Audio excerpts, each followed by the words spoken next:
वाहेगुरु जी का खालसा, वाहेगुरु जी की फतेह। पंजाब के लोगों को खालिस्तानी आतंकवादी कह देना बहुत आसान होता है। एक तरफ ब्रिक्स वर्सेस नाटो चलता है, नाटो ब्रिक्स को खालिस्तानी आतंकवादी कह देता है, ब्रिक्स नाटो को खालिस्तानी आतंकवादी कह देता है। मान लिया ये चलता है, लेकिन अपने देश के अंदर एक प्लेयर दूसरे प्लेयर को आतंकवादी बोले तो क्या ये चल सकता है? नहीं चल सकता ना। यही बातें हमारे देश के अंदर चल रही हैं। भारत और पाकिस्तान का क्रिकेट मैच हुआ, किसी को यहाँ पर कोई फिक्र नहीं। देश के अंधभक्त भी झंडे उठा उठाकर नाच रहे थे कि हमने पाकिस्तान की टीम को हरा दिया।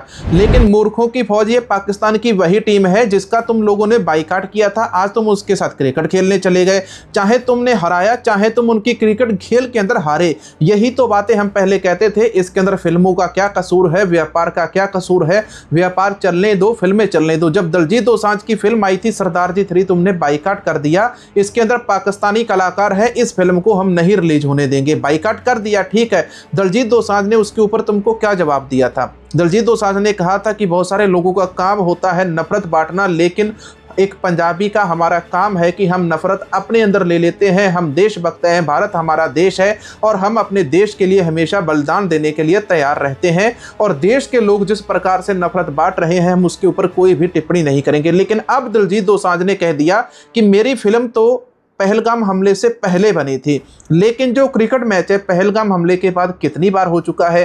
तो आप लोग क्रिकेट को बैन क्यों नहीं करते? क्रिकेट को बैन इसलिए नहीं किया जा सकता भाई, इसके अंदर सबसे बड़ा व्यापार है और ये जो व्यापार है देश के बड़े बड़े नामचीन तड़ीपार लोगों के द्वारा चलाया जाता है।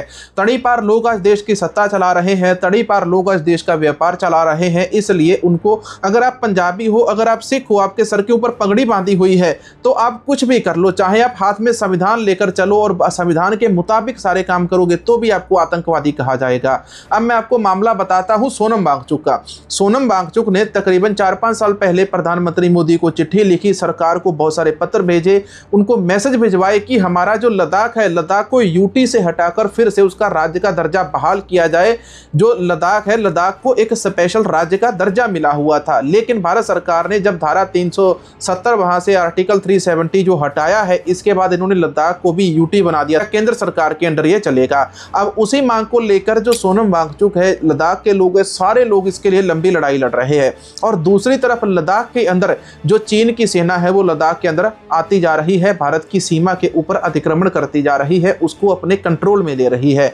मोदी से एक भी शब्द चीन के खिलाफ नहीं निकला। मोदी चीन के अंदर गए थे, जयशंकर वहां पर गए थे, तो इनसे एक भी शब्द उस मीटिंग के अंदर क्यों नहीं बोला गया? जब तक ये अमेरिका के पास थे, अमेरिका के साथ थे, तब तक भारत ने हमेशा तरक्की की थी। लेकिन जब से जो भारत है रशिया के नजदीक गया, विनाश के ऊपर विनाश हो रहा है। विनाश कैसे हो रहा है? देखो, पहले श्रीलंका में हुआ, फिर बांग्लादेश में हुआ, फिर इधर नेपाल में हो गया, अब लद्दाख के अंदर भी वही जैनजी प्रोटेस्ट चलता हुआ दिखाई दे रहा है। यही जैनजी प्रोटेस्ट भारत को 3 तरफ से घेर चुका है। देखो, भारत पहले ही घिरा हुआ है, मतलब एक तरफ चीन बैठा हुआ है, एक तरफ पाकिस्तान है, उधर सऊदी अरब और पाकिस्तान की आपस में सुलह हो गई। सोनम वांगचुक का सबसे पहले मैं आपको एक वीडियो सुनाता हूं। सोनम वांगचुक ने अपने वीडियो के अंदर क्या बोला। दूसरी तरफ उत्तर से चीन अपना अतिक्रमण बढ़ाए जा रहा है दशकों से, और हाल के सालों में तो हद से ज्यादा, और ये भी छुपाया जा रहा है। एक तरफ इतनी पीड़ा इन चरवाहे समुदायों को, और उसके बाद वो आह भी ना कर पाए। अगर वो आह करें, अगर कोई कहे कि यहां पर जमीनें गई हैं हमारे जमीनों को बचा नहीं पाए हैं, तो उनको कभी देशद्रोही, कभी उनको धमकियां दी जाती हैं। जब हम ये कह रहे थे कि हम बॉर्डर की तरफ मार्च करेंगे, तो कई लोगों ने हमें भी आप देशद्रोही हैं ऐसा कहा। तो मैं कहता हूं, हाँ, हम आह भी भर लें तो हो जाते हैं बदनाम, वो कत्ल भी करें तो चर्चा नहीं होता।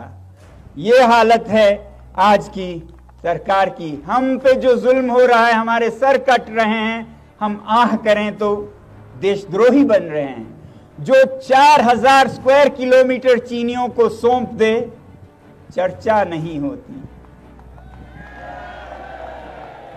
तो अब होगा लद्दाख के लोग जाकर वास्तविक भूमि पर उद्योगों को कितना चरागा जा रहा है, कितने किलोमीटरों, मतलब एक पूरा शहर जितना जमीन उद्योगों के लिए चरवाहों के चरागे जा रहे हैं। दूसरी तरफ उससे भी 20 गुना ज्यादा चीन को जा रहा है। तो क्या हालत है इन चरवाहों की, देश को दिखाने की जरूरत है ताकि उन्हें समझ आए कि ये संरक्षण लद्दाख के लोग कुछ ऐसे ही नहीं मांग रहे हैं। यहाँ पर लद्दाख ने जो अपने हक मांगे हैं, यही जो हक है साल 1955 के बाद पंजाब स्टेट ने मांगे थे। पंजाब स्टेट ने कहा था कि पंजाब के जो स्पेशल हक है, जिसका वादा नेहरू और सरदार वल्लभ भाई पटेल के द्वारा किया गया था, वो पंजाब को दिया जाए। लेकिन पंजाब को कोई भी हक नहीं दिया और 1955 के अंदर श्री दरबार साहिब हरमंदिर साहिब के ऊपर अटैक कर दिया। फिर दूसरी बार हक मांगे साल 1984 के अंदर इंदिरा गांधी सरकार ने श्री दरबार साहिब हरमंदिर साहिब के ऊपर अटैक कर दिया। 1955 में नेहरू ने जराइम पेशा कौम बोला सिखों। दूसरी बार साल 1984 के अंदर सिखों को कहा गया ये आतंकवादी है, ये खालिस्तान मांगते हैं। संत जरनैल सिंह खालसा भिंडरावाला जी ने कभी भी खालिस्तान नहीं मांगा था, कभी भी अपनी तरफ से पहल नहीं की थी। और आज यही चीजें सोनम वांगचुक के साथ हो रही है। सोनम वांगचुक को देशद्रोही आतंकवादी बोला जा रहा है। वो भारत सरकार को कहते हैं कि भारत सरकार चीन से अपनी जमीन वापस ले तो उनको आतंकवादी कहा जा रहा है। उन्होंने कहा हमारी स्टेट के हक हमको दिए जाएं। लद्दाख को स्पेशल पावर्स दी गई थी और उसको स्पेशल राज्य का दर्जा मिला हुआ था। वो जो स्पेशल राज्य का दर्जा है, भारत सरकार ने उसका छीन लिया। अब मैं आपको एक और वीडियो दिखाता हूं। इस वीडियो के अंदर आप ये जो वीडियो रिकॉर्डिंग है सीसीटीवी कैमरे के साथ सामने आई, आप ये देखिए पंजाब के अंदर किस प्रकार से प्रवासियों के द्वारा एक सिख नौजवान सिख लड़के के ऊपर प्रवासी बिहारियों के द्वारा, बिहारियों के लड़कों के द्वारा सिख नौजवान की दस्तार उतारी जाती है, इसको पीटा जाता है। अब ये जो मामला आपके सामने। दूसरी तरफ अमेरिका कनाडा में जो लोग जाते हैं और उनको भी हमारे बहुत सारे अपने लोग कहते हैं कि वो भी वहां पर गए, फिर वो प्रवासियों को निकालेंगे। जो इलीगल लोग अमेरिका कनाडा में गए उन सबको अमेरिका निकालेगा और उसका हम स्वागत करते। कहीं पर भी कोई इलीगल व्यक्ति नहीं रहना चाहिए, क्रिमिनल बंदा नहीं रहना चाहिए दूसरे देश के अंदर। अगर क्रिमिनल बंदा दूसरे देश के अंदर रहेगा तो वहां पर भी वो अपराध करेगा, उस बंदे को जेल के अंदर होना चाहिए। अमेरिका कनाडा में जाने वाले हमारे लोग 25-25, 30-30 लाख रुपए इन्वेस्ट करके वहां पर पढ़ाई करते हैं। पहले उसके मुताबिक बैंड लेकर आते हैं, उनके जो कानून शर्तें होते हैं उसके मुताबिक जाते हैं। लेकिन बिहार से बिहारी तो पंजाब के अंदर 100 रुपए की टिकट लेकर चढ़कर आ जाता है और पंजाब में आकर 10 सालों के अंदर एक इतनी बड़ी कोठी खड़ी कर देता है। आपके अंदर इससे पहले भी बहुत सारे प्रवासी मजदूर आते थे। साल 2005 तक, साल 2010 तक भी बहुत सारे प्रवासी मजदूर आते थे, लेकिन वो एक लिमिट के अंदर आते थे। लेकिन जैसे ही अकाली भाजपा की सरकार आई और अकाली भाजपा ने इन बिहारियों को पंजाब के अंदर भरना शुरू कर दिया अपनी वोट बैंक की राजनीति चमकाने के लिए। इसके बाद कांग्रेस ने भी 3 साल सरकार रही, इन्होंने भी कोई बिल नहीं लेकर आए। सरदार सुखपाल सिंह खैरा आज मांग करते हैं कि इसके मुताबिक एक बिल बनना चाहिए, लेकिन इस बार तो इनकी सरकार नहीं आई थी कांग्रेस की। इस बार झाड़ू पार्टी, बोकर पार्टी की सरकार बन गई। ये जो बोकर पार्टी है, इस बोकर पार्टी ने भी बिहारियों के ऊपर, प्रवासी मजदूरों के लिए कोई कानून नहीं बनाया। इनके आधार कार्ड, पैन कार्ड एक दिन के अंदर पंजाब के अंदर आकर कैसे बन जाते हैं। हम जाते हैं विदेश के अंदर, कोई पंजाबी सिख इंडियन जाता है, हम सारे इंडियंस की बात करते हैं, कनाडा अमेरिका जाते हैं तो कनाडा अमेरिका जाने वाले इंडियंस का जो पैन कार्ड है, वहां का आधार कार्ड है, 20-20, 25-25 साल लग जाते हैं, तब जाकर कईयों को पीआर मिलती है। नहीं तो कम से कम 10 साल तो हर किसी व्यक्ति को वहां पर पीआर लेने में लगते हैं। तो इतना समय लेकर वहां पर हमारे पैन कार्ड, आधार कार्ड उन लोगों के वहां पर बनते हैं। तो इनके इतने सारे पैन कार्ड, आधार कार्ड, वोटर कार्ड कैसे बन जाते हैं, आप जरा इसका जवाब दीजिए। पंजाब के अंदर आने के लिए कोई भी लॉ नहीं लगता, विदेश में जाने के लिए लॉ लगता है। पंजाब हमारे देश का हिस्सा है। राज्य के अंदर आकर आपको बसने के लिए कुछ कानून, नियम मानने पड़ेंगे, लेकिन यहाँ पर एक भी नियम कानून नहीं बनाया गया सरकार के द्वारा। कोई भी कहीं से मुंह उठाकर आता है, चाहे 10 एकड़ जमीन खरीदे, चाहे वो 1000 एकड़ खरीदे, कोई नियम लागू नहीं होता। चाहे वो बिहारी है, बंगाली है, सबके लिए यह रूल लागू होना चाहिए कि पंजाब के अंदर कोई भी गैर प्रवासी आकर जमीन नहीं खरीद सकता। चाहे वो बिजनेसमैन हो, चाहे वो व्यक्ति हो, चाहे वो सरकार हो, पंजाब पर कोई भी कब्जा नहीं कर सकता।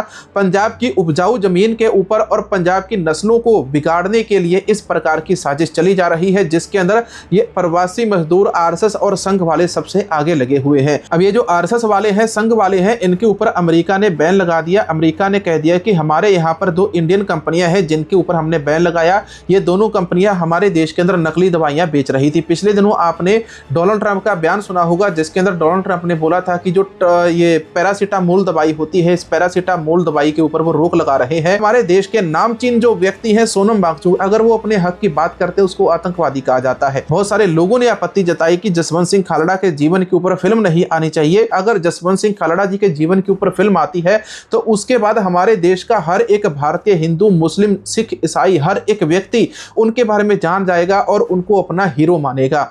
अब इसी प्रकार से आप देख लीजिए अर्शदीप को क्रिकेट नहीं खिलाया जा रहा है। क्रिकेट इस देश का सबसे बड़ा व्यापार है। क्रिकेट के अंदर अर्शदीप को नहीं खिलाएंगे।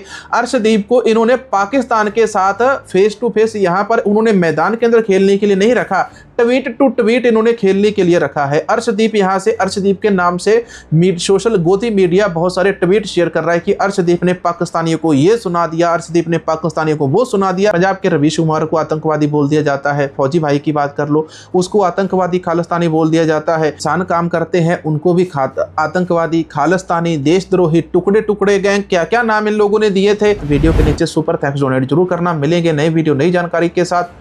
वाहेगुरु जी का खालसा, वाहेगुरु जी की फतेह।